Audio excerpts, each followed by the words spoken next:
وأي كوريسا waxay u koraysaa si ka weyn sida timo burcad lagu dhaashay waxay dhismaysaa sidii ay u diyaar garoobayso inay noqoto caasimad waddan madax bannaan gaadiidkeeda ugu badan waa 3 taayirley ama tugtug walow aanay jirin cid tira koobtay haddana tirada ugu badan ee suuqyada camira waa dhalinyaro ku jirta da'da wax soo saarka waa magaalo cibaado haddana kooxaha fanku kuma caajisaan waa magaalo ganacsi saasoo tahay dadka qaar meelna kuma oga quraacdooda berri cid isma tooyata qabiil haddana la isuma aqoon la'a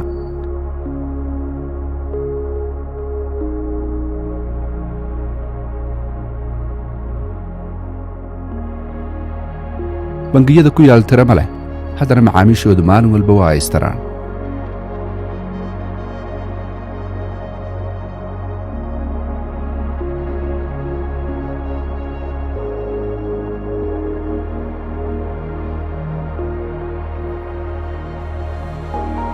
shirkadka taleefanadu waa mashquul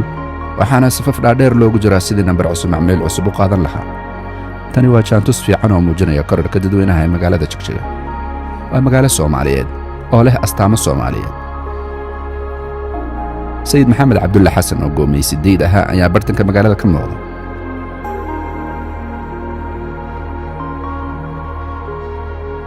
marka laga yimaado qardoofka iyo ismaandhaafka shakhsiga oo ay la qabto caalamka intiisa kale amnigeedu waa mid lagu xiran karo tani waa caasimadda dowlad deegaanka Soomaalida ee Jigjiga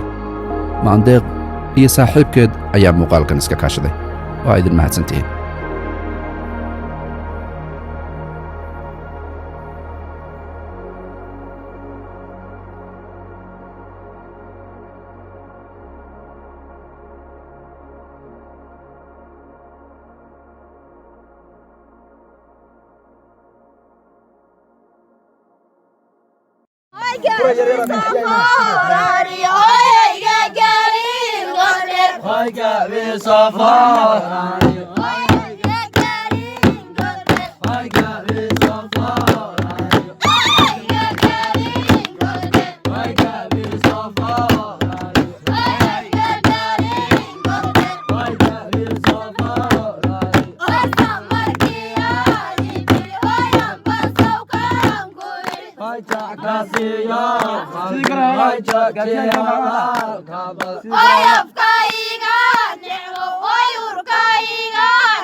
Hadi ve yer uçe